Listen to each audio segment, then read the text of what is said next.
Very pleased to be introducing our next speaker to you, Mr. Brian King, Director of Membership Development in the Rotary Club of Evanston, Illinois. Brian was born in Nairobi, Kenya, where he lived until he was 7 years old.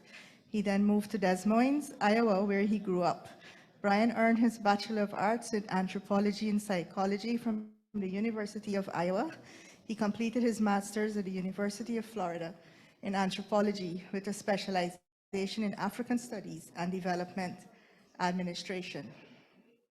He resides in Evanston, Illinois, the home of Northwestern University and world headquarters of Rotary International, where he began working in 2001. He has held a number of positions within the Rotary Foundation's Development Office, including the Director of International Fundraising and Director of Annual Giving and Alumni Relations. He currently serves as the Director of Membership Development for Rotary International, a position he assumed in December 2014. As Director of Membership Development, Brian leads a global team who develop and implement targeted efforts at the club, district, zone, and organizational levels with the ultimate objective of strengthening each club's capacity to attract and engage a vibrant and diverse membership base. Brian is married and the father of two sons, Dylan and Ben. In his free time, Brian coaches youth soccer and enjoys running, gardening, and most things outdoor.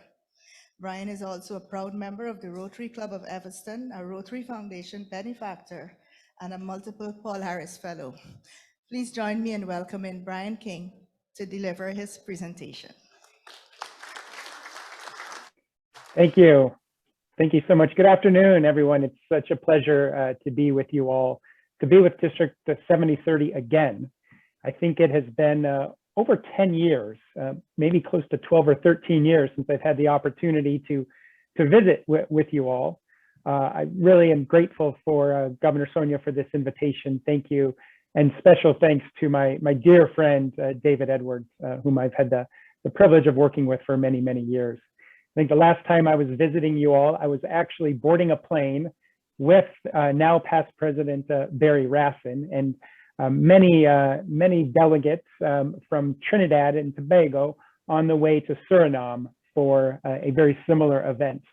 Only I failed to have a visa as I boarded the plane, and I was turned away at the door of the plane only to stay back in Trinidad as all of my Rotary friends carried on to the PETS and district conference in Suriname, along with my luggage, nonetheless. So I had a lovely visit. Eventually I made it only a couple of days later. This time, it's great that I can be with you on time, no flights to miss, but I'm also a little bit disappointed that I didn't have that invitation to join you in person today because it is snowing outside my window here in Chicago today, here in April. So nonetheless, it's really great to be with you virtually. And I'm really pleased to have a frank discussion on membership with you this afternoon. And I do hope I can share some slides with you all today. So in a moment, I'll see if I can share my screen. I'm not sure if I have that ability, but I will attempt to do so in a moment. But what I really wanted to do today, again, is hear from you. I do have some slides that I'd like to share, but I really want to hear your questions. What's on your mind with respect to membership? What would you like to learn more about? If I can provide you any insights, I will do my best to do so. So those participating virtually, please use the chat and submit some questions that you might have. And I understand there might be some microphones available for those attendees in person that you might be able to use to pose some questions to me. So I would like for this to be somewhat of an interactive session if we can on this Friday afternoon. But first, I will share some slides with you. I wanted to provide you with some of the absolute latest membership trends to get a sense as to where we are as an organization. So again, if I am able to share my screen, I don't think I have the ability to do so yet. But if that can be made available, I'll put some slides up on screen. And I want to qualify what I'm going to share with you all today with the fact that I love data. I love numbers. Many of you may receive reports from me on occasion. presenting the latest membership figures. I absolutely love data, and I just know all of you love it as well, especially on a Friday afternoon. There's nothing you would like to do more than take a swim in the deep end of the data pool. So why don't we go ahead and get started and take a look at some of the latest membership trends together. Here you should see a slide of our current global membership as of 1 July of 2021, the beginning of this current Rotary year. And what you can see is that our membership, Rotary Club membership, was stood at just under 1.163 million Rotarians, and a Rotaract Club membership of over 200,000, 220,000 in fact. And while our Rotary Club membership declined by some 12,000 members compared to the prior year, Rotaract Club membership actually increased by nearly 18,000. Meanwhile, the number of clubs in Rotary has grown, but in Rotaract, it has declined a bit.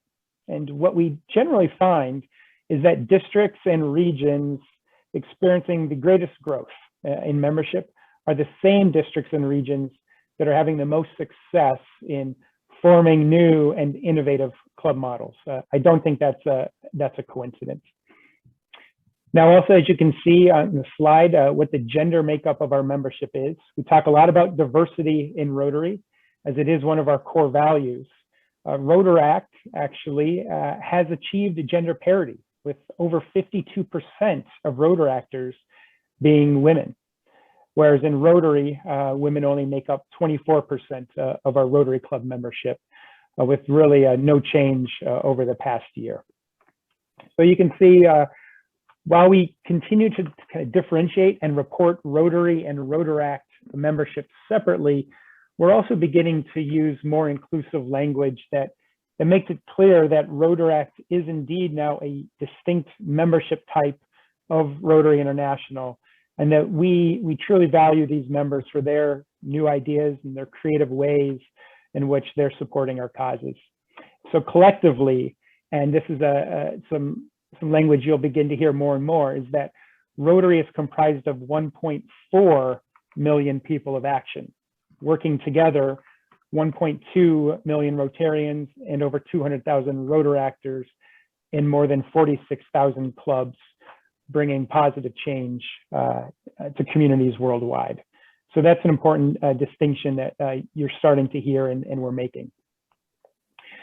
Now here we can see the historical membership trends over the last 15 years, where unfortunately, we are having a frank discussion on membership today. We've experienced 6 consecutive years of membership declines, as you can see on the right-hand side of this chart.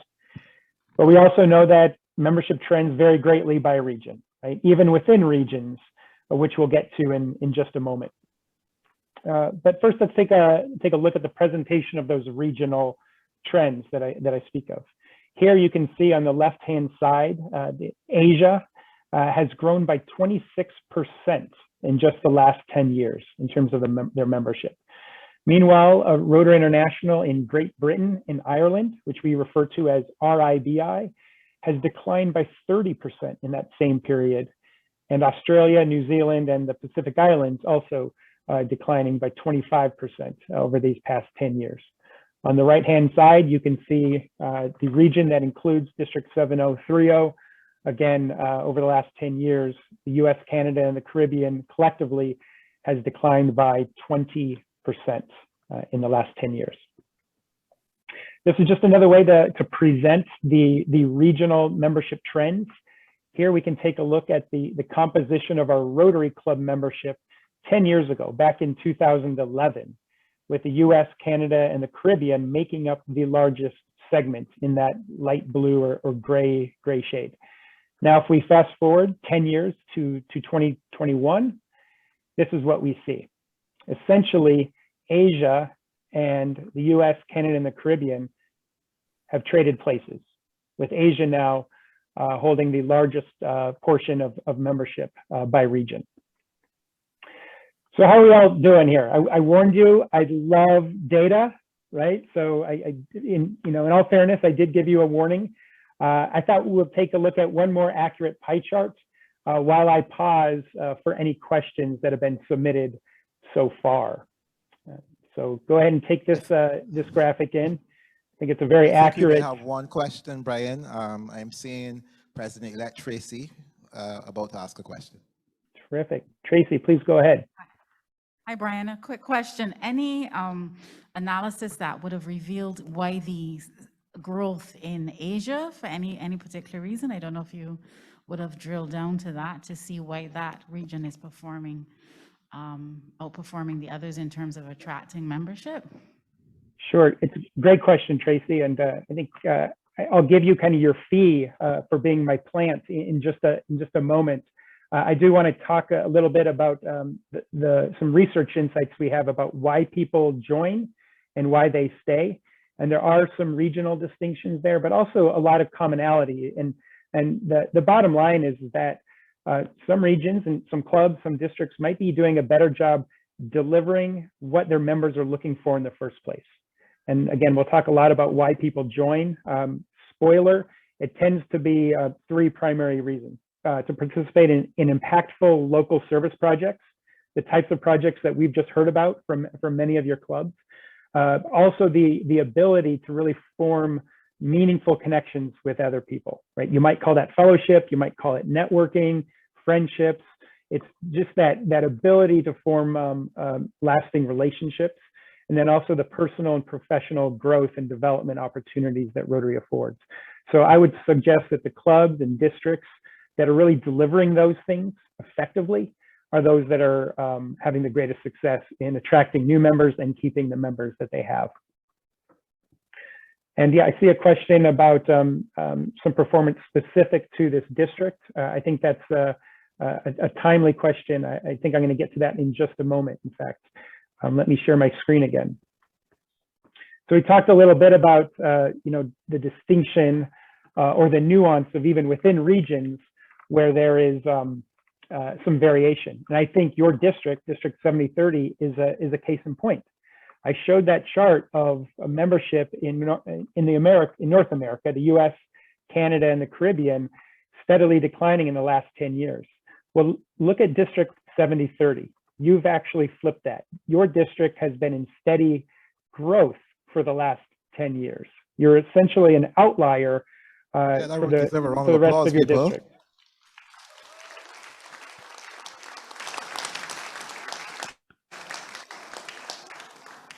Yeah, you really should be proud of this. Yeah, District 7030 is a model, particularly within this region, for what Rotary can and should be. And so I really commend you. And I think other districts in the region are looking to you and the other districts that are having some success in membership to understand what it is that you're doing, right? What are the things that you're delivering to engage your members and attract more participants to be a part of us. So again, you can see some really impressive growth here. In fact, what I understand, I did a little bit of research, again, because I love data, and I've confirmed that your membership right now is the highest it has been in the last 10 years. Your female membership is the highest it has been in the last 10 years at over 35%. Over 35% compared to a worldwide average of 24%. Your younger members under 40, are at the highest level your district has ever been at over 14.5%, compared to 6% globally. And you have an incredibly strong Rotaract presence as well. And that's not a key to success. Having that really strong relationship between Rotaract and Rotary Club membership, where you're true partners in service, is what really develops a long and sustainable membership in districts and regions. So again, really commend you for the work that you're doing. And I have to remember that I've been asked to have a frank discussion on membership. So I would like to highlight some opportunities for you at the same time. Your growth is remarkable, but let's take a quick look at what your terminations look like.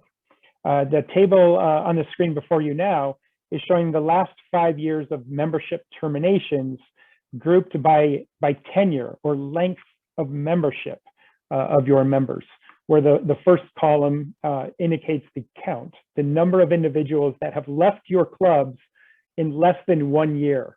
Less than 1 year from joining, they leave, followed by 1 to 2 years, going all the way across to over 10 years. So what you can see is in a typical year, your district loses, your clubs lose collectively over 200 members in a typical year. Last year, you were able to keep that under 200, which is really, really impressive. And so far this year, you've recorded 92 terminations. So hopefully you can continue to keep those down. What's interesting is that if you add these up, particularly the first two columns, you're finding that about 30%, in some years more than 30% of your terminated members were members less than 2 years. So it's really important to think about, again, delivering a membership experience that meets their expectations and getting your newest members involved early, quickly on the things that they want to participate in to ensure that they're going to have a long and fulfilling membership with the organization. So tremendous opportunity here. And these figures really are consistent globally. In fact, globally, I would say that our 1 to 2 year old members, they represent closer to 50% of our total terminations. So you're actually doing better in engaging and keeping your newer members. But again, I would suggest that we can do it even better. How do we really give our newest members an opportunity to participate and get out of Rotary what they were seeking in the first place? Worldwide, we actually add about 150,000 new Rotarians, Rotary Club members to the organization in a given year. But unfortunately, we lose the same number. And that's why for 20 plus years now, we've been talking about Rotary Club membership standing at 1.2 million, because we bring lots of people of action in, but we lose an equal number. And as I mentioned a second ago, over the last 6 years, we've actually lost more than we've brought in. Okay, so another quick check-in with you all. I warned you, a lot of data on a Friday afternoon. Let's take a look at one more really accurate pie chart before I turn things back for some question and answer. And this is one of my favorite pie charts. I think it's really, really accurate. And take that one in and just reflect on that.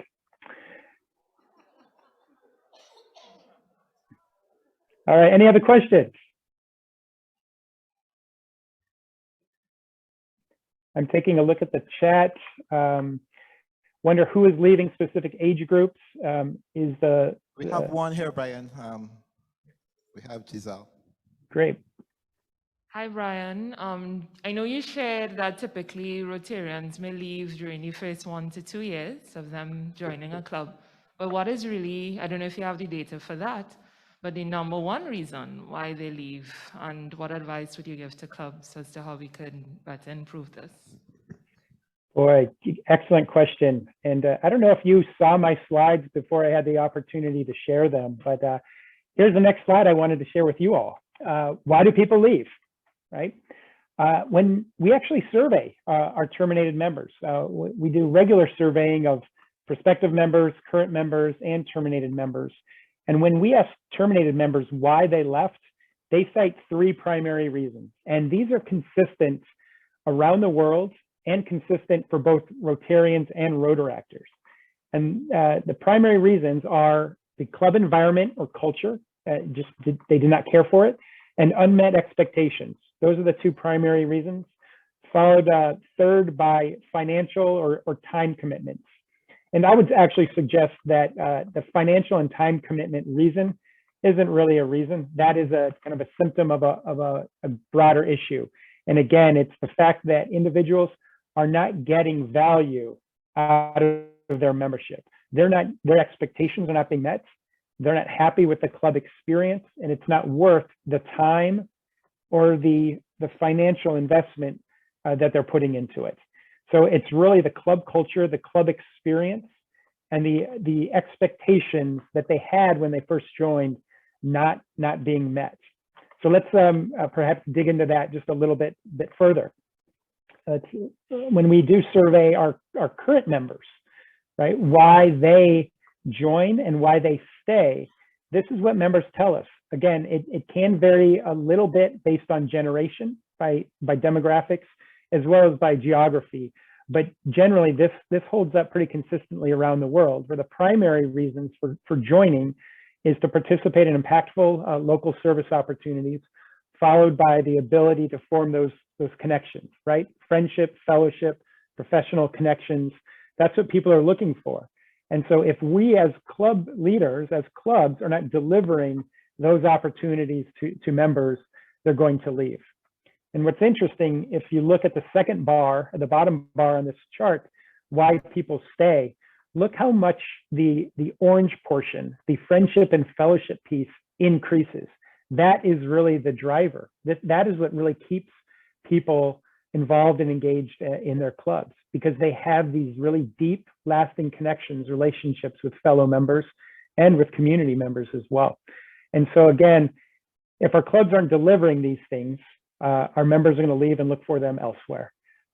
No one that I have spoken to or surveyed yet has told me that they joined their Rotary Club or Rotaract Club for perhaps an overpriced, an undercooked chicken dinner or chicken lunch or a breakfast. They've never said they've signed up because they love the bell, ringing the bell, and some of our protocols, which are important, and I love them. And I love my meal associated with my club meeting, and I love a lot of the traditions that my 101-year-old club carries out. But that's not why we joined. That's not why I joined Rotary, right? I joined to make an impact in my community and form lasting connections with others. And so that's what we need to commit to deliver.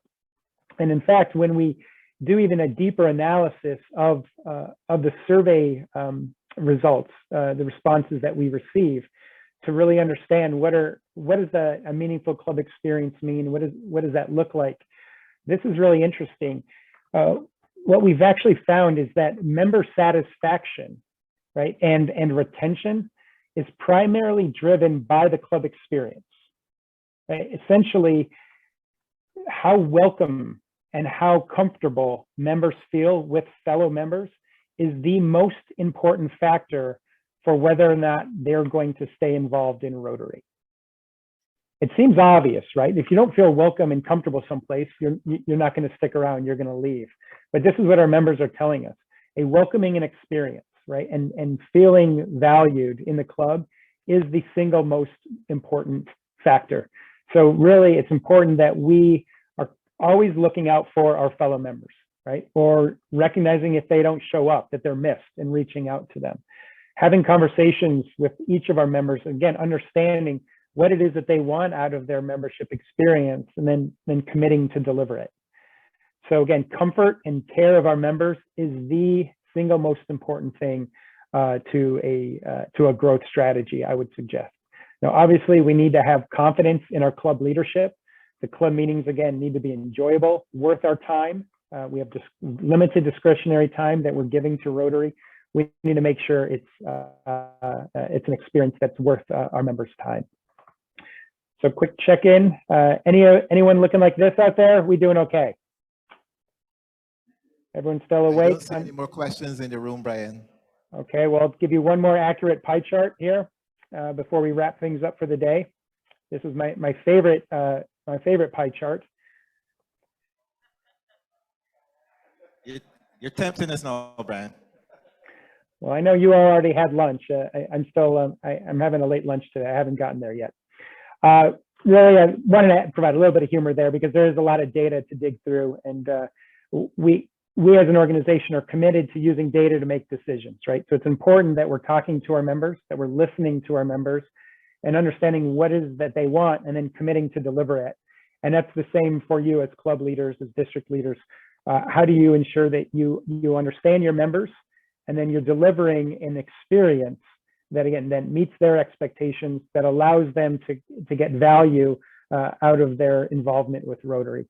So that's just the primary takeaway I would leave with you all, to ensure that you're regularly checking in with your members to understand what they want. And just because some of the activities that your club has been doing for 10 years, 20 years, 50 years you have to make sure that they're still relevant both to your members and to your community. And that's really key to ensure you're going to be successful in continuing to grow, continuing to attract new members, and keep the members that you've got.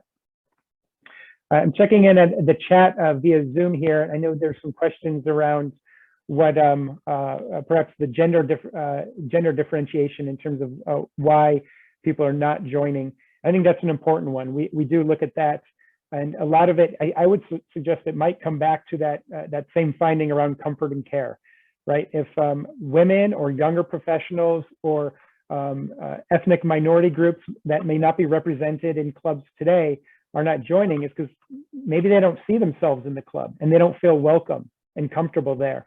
So I think you really need to think about what you can do to create a welcoming and inclusive experience that's going to be attractive to more people that may otherwise not be part of us today. We study that a lot. We also look at it from a member termination standpoint. All right, fortunately, the rate of termination of female members is fairly consistent with that of male members. I would say it's slightly higher, and not perhaps significantly higher, but there is a slightly higher percentage of women leaving our organization than men. And again, I think it comes back to, are we creating opportunities for more women to contribute and participate and to lead our clubs and districts? Are they feeling welcome and involved? These are important questions that we as an organization are having as part of our commitment to diversity, equity, and inclusion. So that work will continue. Other questions? I think I'm probably, I think I'm at my time. I just really want to thank you all for what you're doing. Thank you for the projects that you shared. I'm just inspired, and I can't wait to go back to my own club and share some of those incredible stories of what you're doing. Not only am I your director of membership development, but I'm also my club's incoming president. So for many of you incoming club presidents, I look forward to serving with you in the coming year. Thank you again for the opportunity to be with you and for all that you're doing to grow Rotary. Brian, thank you on behalf of District 7030. Thank you so much for taking the time from your busy schedule, because I know that this is not easy, especially this time of year. You have all kinds of meetings at RI, etc.